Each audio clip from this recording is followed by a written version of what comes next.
bilisiginnaa aanaa Abaaboo Guduruu keessatti nama nagaa tokkoo fi sa'a tokko rasaasaan rukutanii haala sukkanneessaa ta'een ajjeesuun dhaga'ame. Gabaasa qindaa'eef Jalwabii biyyaa. Godina Horroo Guduruu Wallaggaa aanaa Abaaboo Guduruu ganda kootichaa Manoolee keessatti karaa jabeeyyiin waraana bilisiginnaa gaafa bitootessaa 27 2026 hawaasa nagaa nama maqaan isaa obbo Misgaanoo Gulaalaa jedhamu sababa meeshaa waraanaa dhuunfaatti bitattee qabda jedhu itti maxxansuun haala nama gaddisiisuun rasaasaan rukutanii lubbuu isaa galaafatanii deemuu maddeen eeraniiru. Akka maddeen himanitti namni kun meeshaa waraanaa bitatee manaa qabu tokkollee akka hin qabne himuun lukkeeleen sirnichaas mana isaa deemanii ergaa sakatta'anii dhabaniin booda bakka awwaaltee fidii jechuun sa'a dheeraa ergaa reebaniin booda wayita inni homaa waan fiduu dhabu naasuu tokko malee rasaasaan bobeessuun obbaafachiisanii deeman jechuun miira gaddaan dubbatu. Bifuma wal fakkaatuun guyyuma sanaa hidhattoonni sirnichaa gandichuma keessatti haadha hiyyeessaa nama maqaan ishee Aadde Geetee Kiisii jedhamtu sababa abbaa warraa keetu bosona jira jedhuun saawwa durbaa dhaluu geessee tokkitti isheen qabdu jalaa fudhatanii deemuu wayita jedhan saawwi tole jettee deemuu fididdee jennaan akka namaatti horiitti aaruun garaa isheerraa rasaasan rukutanii haala sookonneessaa ta'een ajjeesanii deemuu maddeen arraata biyyoolessa Oromiyaatti himaniiru. Aanaa Daallee Waabaraa fi Daallee Sadii keessatti loltoonni bilisiginnaa saamichaa fi maatii qabsaa'otaa irratti raawwatan ammeessan. Dabalatasaaf Jaalii Yaadannoo Oromiyaa. Godina Qellem Wallaggaa aanaa Daallee Waabaraa ganda Harroojjii Oboo bakka addaa Gusee jedhamutti jaleewwan bilisiginnaa bitootessa 27 2026 qonnaan bultoota maqaan isaanii obbo Asaffaa Tarreessaa jalaa sangoota 2, obbo Adamii isaa jalaa sangaa 1 fi obbo Naasir Abdallaa jalaa buna kuntaala 3 fi mixmixa kuntaala 2 fudhachuun meeshaalee mana keessaa hunda jalaa caccabsanii deemuu jiraattonni gandichaa arraata biyyoolessa Oromiyaatti himan. Qonnaan bultoonni kunneen hirmaannaa siyaasaa kam keessaa qooda kan hin qabne yoo ta'an loltoonni faashistii bilisiginnaa hawaasa meeshaa maleessa irratti afaan qawween dhaadatan sababa milishaa ta'uu didanii manaa baqatan jedhuun yakkanii qabeenya isaanii kan saaman ta'uun ibsameera. Oduuma wal fakkaatuun aanaa Daallee Sadii ganda Caammoo jedhamu irraas hidhattoonni bilisiginnaa torban darbe keessa ilmaan keessattuu bosonaa nu fixaa jira jechuun qonnaan bultoota maqaan isaanii obbo Muzammil Zaahir haadha isaa waliin Isheetuu Yiggazuu, Abdulaa Hakim Yiggazuu, Daliil Maammannuur, Xahaa Maammannuur, Ibraahim Maammannuur, Damee Fiqaaduu fi kanneen biroo hedduu ta'an yakka tokko malee hidhaatti darbachuun dararaa jiraachuu jiraattonni itti dhiyeenyaan beekan arraata biyyoolessa Oromiyaatti himaniiru. Deeggartoonni siyaasaa sirna namtokkee Koloneel Abiyyi Ahimad daandii hawaasa Oromoo irratti miidhaa geessisan yeroo yerootti wixinachuun injifannoo waboon guyyaa guyyaan irratti galmeessu haaloo ba'achuuf kutaalee Oromiyaa cufa keessatti maatii qabsaa'otaa iraarsanii gochaa dabaa irratti raawwachaa jiru. Biiroon barnoota Oromiyaa manneen barnootaa Oromiyaa keessa jiran hanga bitootessa 30tti barnoota gosa hundaa xumuruu akka qaban dhoksaan akeekkachiisuun himame. Caalaqaa Fayyeeraa waan qindeeffate qaba. Biiroon barnoota Oromiyaa hooggantoota manneen barnootaa sadarkaa tokkoffaarraa eegalee hanga sadarkaa lammaffaatti Oromiyaa keessa jiran iccitiin waamuun akka lakkoofsa impaayirettiitti hanga bitootessa 30tti gosa barnootaa maraa barsiiftanii xumuruu qabduu jechuun sababa hin beekamneen yeroo barnootaa beekamaa durii irraa baatii 3 hir'isee jiraachuu maddeen keessoo ifoomsaniiru.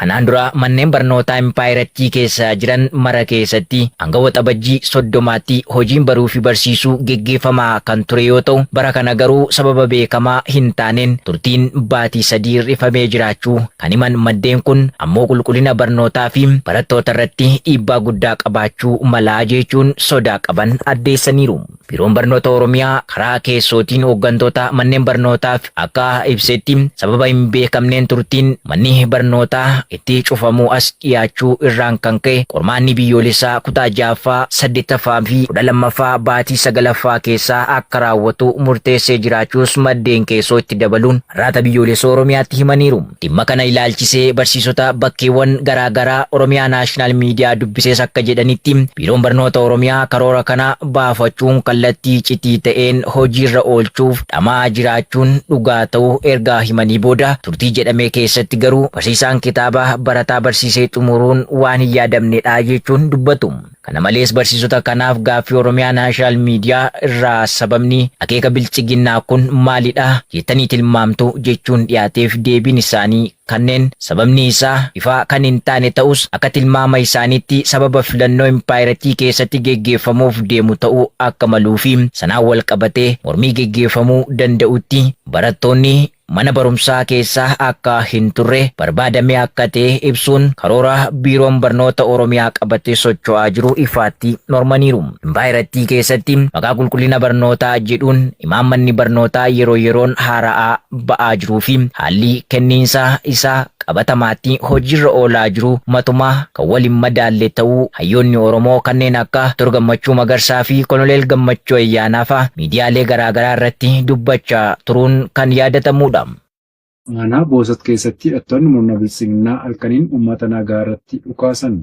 Utuu gabaasa kanaaf Jaaleeraan Gameessaa. Godina Baashaggar Aanaa Boosat keessatti hidhattoonni bilisiginnaa halkaniin uummata nagaa irratti dhukaasaa turuu jiraattonni arraata biyyoolessa Oromiyaatti himan. Aanaa Boosat ganda Araarsoo Beeroo bakka addaa gamoo mana amantaa waldaa Masarata Kiristoos keessa hidhattoonni naamusa dhabeeyyiin qubsiifamanii jiran bitootessa 30,2026 galgala naannoo sa'a 3tti waraana bilisummaa Oromootu nutti dhufe jechuun uummata nagaa irratti dhukaasa banuu himaniiru. Karaa biraatiin immoo murni bilisiginnaa namoota rakkoo qorqalbii qaban mooraa bulchiinsa Warjii Baatuu magaalaa Bofaa keessa kan buufatanii jiran dirqamaan hidhachiisuun ganda Deerree Dagaagaa keessatti dargaggoota maqaan isaanii Qumbii fi Geetaachoo jedhaman sababa tokko malee ajjeesuuf itti dhaadachuu keessa beektonni arraata biyyoolessa Oromiyaatti himuun kanaan duras itti dhukaasuu isaa jiraattonni itti dabaluun eeranii jiru. Israa'el kibba Libaanosii hangalagaa Liitaanitti naannoo bilisaa hundeessuuf akka jirtu ministeerri ittisaa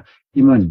Jaarsa baafan waggaarii dabalata qaba. Israa'el kibba Libaanos keessatti naannoo ittisaa hundeessuun waldhabdeen hidhattoota Hizbollaa waliin erga xumuramee booda naannoo guutuu hangalaga Liitaanitti to'annoo akka qabaattu ministeerri ittisaa Israa'el kibxata kaleessaa ibsaniiru. Xumura hojii kanaa irratti IDF naannoo hangalaga Liitaanitti jiru riqicha Liitaaniyaa fi dabalatee to'ata humnoota Radwaan naannoo sanatti seenan dhabamsiisuu fi meeshaa waraanaa achi jiru hunda barbadeessa jechuun Israa'el kaatsi madaalli nageenyaa hordofuun ibsa kennaniin naannoo nageenyaa jechuun waaman. Humnoonni Radwaan kutaa waraanaa ogummaa qabu garee illiitii Hizbollaati. Kaatzi akka jedhanitti jiraattota Libaanos 600 ol gara kaabaatti baafaman hanga nageenyi jiraattota kaaba Israa'el mirkanaa'utti gara kibba Liitaanii akka hin deebine dhorkamaniiru. Kanaafis akka moodela Raafaa fi Beetaanuun Gaazaatti balaa naannoo daangaa jiraattota kaabaa irratti mul'atu dhaabbataadhaan maqsuuf jecha manneen gandoota naannoo daangaa Libaanos jiran hundi ni barbadaa'u jedhan Kaatzi. Oduudhuma lolaan wal qabatuun waraanni Israa'el kibxata kaleessaa lola dabalataa torban hedduudhaaf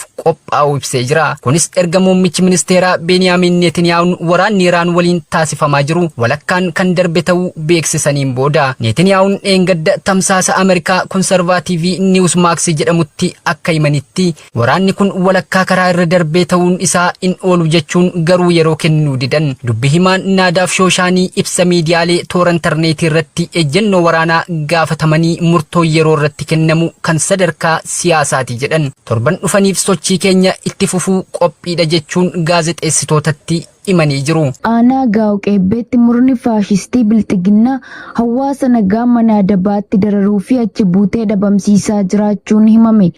Jaalamansiis Kaayyoo dabalata qaba.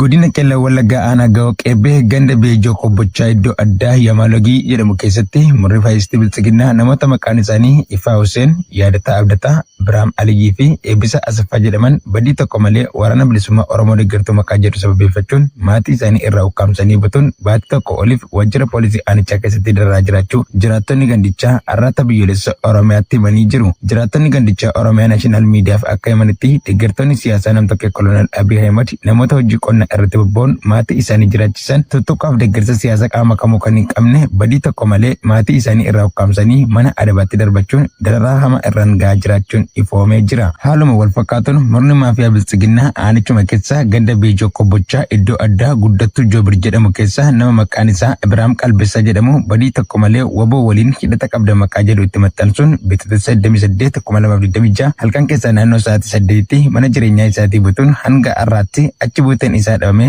maatiin isaa barbaadamaa jiraachuu addeessanii jiru. Tiksitoonni Impaayera Oromiyaa guutuu keessatti hawaasa nagaa maqaa Oromoo isaanii sarbanii hidhuu, reebuu, ajjeesuu, saamuu, wixinee godhatanii bobba'aa waan jiraniif hawaasni Oromoo bahanii galuuf lubbuun jiraachuu isaaniif sodaa fi yaaddoo hamaa keessa jiraachuu isaanii beekamee jira.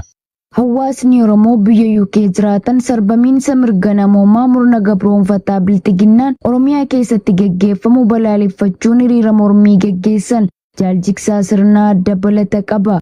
Hawaasni Oromoo biyya UK yookaan Yuunaayitid Kingdom jiraatan sarbamiinsa mirga namoomaa murna gabroonfataa biltiginnaa fi finxaaleeyyii Amaaraan Oromiyaa keessatti geggeeffamu balaaleffachuun hiriira mormii geggeessuun himame. Jiraattonni kunneen bitootessa 30 bara 2026 yaadannoowwan garaagaraa barreeffamaa fi sagaleen daandiiwwan magaalaa guddittii Londonitti ba'uun sarbama mirga namoomaa murna gabroonfataa biltiginnaan hawaasa Oromoo irratti geggeessaa jiruuf ifatti mormanii jiru. Hiriira mormii kana irratti murni faashistii biltiginnaa dargaggootaa fi qonnaan bultoota Oromoo jumlaan ukkaamsuun gara leenjii waraanaatti geessee ficcisiisuu akka dhaabu akkasumas ajjeechaa gara jabinaa raawwachaa jiru akka dhaabu gaafatanii jiru. Kana malees dubartoota gudeeduu qonnaan bultoota qe'ee fi qabeenya irraa buqqisuun akka dhaabbatu fi shiftaan Abiyyi Ahimad yakka waraanaa raawwataa jiraachuu isaa ifatti mormaniiru. Koloneel Abiyyi Ahimad yakkamaa waan ta'eef mana murtii yakkaa idil addunyaa yookaan ICC akka dhiyaatu filannoo sobaa dura nagaan akka dursuu fi mootummaa UK fi dhaabbanni maallaqaa idil addunyaa yookaan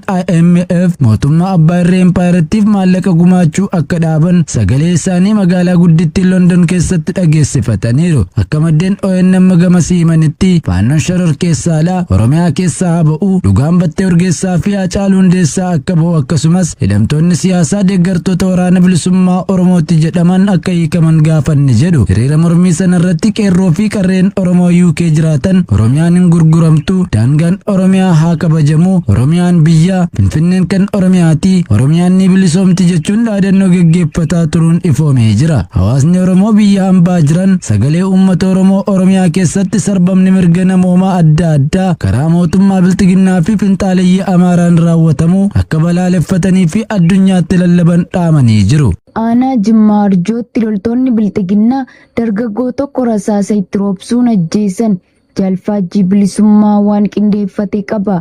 Godina Baha Wallaggaa aanaa Jimmaa Arjoo ganda Waayyuu Saqaa bakka addaa Imbaatu jedhamutti gara jabeeyyii waraana biltiginnaa bitootessa 30,2026 dargaggoo maqaan isaa Gammachuu Dheeressaa jedhamu badii tokko malee rasaasatti roobsanii ajjeesuu jiraattonni arraata biyyoolessa Oromiyaatti himanii jiru. Akka jiraattonni dubbisne himanitti Gammachuun hawaasa keessa jiraatu nama ilaalcha gaarii qabuu fi siyaasa kamirraas walaba yoo ta'u ergamtoonni sirnichaa garuu sobaan yakkanii ajjeesuun hanga gabaanni kun qindaa'etti reeffasaa illee maatii dhorkachuun akka teessumaatti irra taa'aa kan turan ta'uu dubbatu. Dhiigalmaan Oromoo akka bishaanitti dhuguu araada kan godhatan loltoonni biltiginnaa kutaalee impaaratti cufa keessaa saboota kan biroo irraa addatti sabboontota ilmaan Oromootti xiyyeeffatanii adamsuu yakkoota suukaneessoo garaagaraa irratti raawwachaa kan jiran ta'uun ni beekama. Aanaa Aadaa Bargaatti milishaan PP tokko gareedhuma murna PP'n ajjeefamuun ibsame. Jaalutu Baaqabsoo waan qindeeffate qaba. Godina Lixa Shaggar aanaa Aadaa Bargaa ganda ulaa goraa bakka adda adda Seemaaramii jedhamutti bitootessa 30,2026 milishiyaa biltiginnaa maqaan isaa Biraanuu Dirribaa jedhamu waayillan isaa rasaasa itti roobsanii ajjeesuu maddeen arraata biyyoolessa Oromiyaatti himanii jiru. Mooricha keessaa milishoonni hedduun wayita waardiyaa ba'an miliqaa jiraachuu irraa kan ka'e miseensota hafanii fakkeenya haa ta'u jechuun milishaa kanas bakka inni qofaa isaa eegumsa irra jirutti rasaasa itti roobsanii ajjeesuun ibsameera. Akka maddeen himanitti milishaan ajjeefame kun armaan dura soggaa hawaasummaa isaa badii tokko malee hidhamee dararamaa kan turee fi loon inni qabu illee loltoonni sirnichaa jalaa uffachuu heeranii jiru. Dhaabbanni eegdota warraaqsaa Iraan IRGC'n dhaabbilee Ameerikaa irratti doorsisa erga raawwatee booda US leellaa Iraan fashaleessuuf qophii ta'uu himte. Jaalboorii addunyaa waan qindeeffate qaba. White House kibxata kaleessaa akka jedhetti waraanni Ameerikaa aleellaa Iraan raawwattu kamiyyuu fashaleessuuf qophaa'uusaa ibsuun doorsisa eegdota warraaqsaa Islaamaa dhaabbilee Ameerikaa naannicha keessa jiran irratti raawwatameef deebii kennite. Waraanni Ameerikaa aleellaa Iraan raawwattu kamiyyuu hir'isuuf qophaa'ee jira. Qophaa'aa ture kunis aleellaan misaayilaa balastikii fi diroonii sirna shororkeessummaatiin raawwatamu 90% gadi bu'uu isaa ragaara jiran qondaalli White House maqaan isaanii akka hin dhahamne barbaadan. IRGC kanaan kaleessa aleellaa Iraan irratti raawwatameef haaloo ba'uuf eebila tokkorraa eegalee dhaabbilee Ameerikaa naannicha keessa jiran irratti xiyyeeffachuuf akka ta'e miidiyaaleen mootummaa gabaasanii jiru. Gama biraatiin muummichi ministeeraa Beniyaam Neetinaa'uun guyyuu isaa akka jiranitti Israa'el duula waraanaa Iraan irratti taasiftu akka itti fuftu ibsuun sirna shororkeessummaa Teheraan caccabsuuf akka itti fuftu hime. Duulli hin xumuramne jechuun ibsa televezyiiniin kennaniin dubbataniiru. Sirni shororkeessummaa caccabsuu itti fufna yaadni Neetinaa'uun kun kan dhufe pirezidaantiin Iraan Masuud Pezeshkian biyyi isaanii waraana Israa'elii fi Ameerikaa waliin jiru xumuruuf fedhii barbaachisaa qabdi garuu waldhabdeen kun akka hin deebine wabii barbaada akka jiran erga dubbatanii yeroo muraasa booda.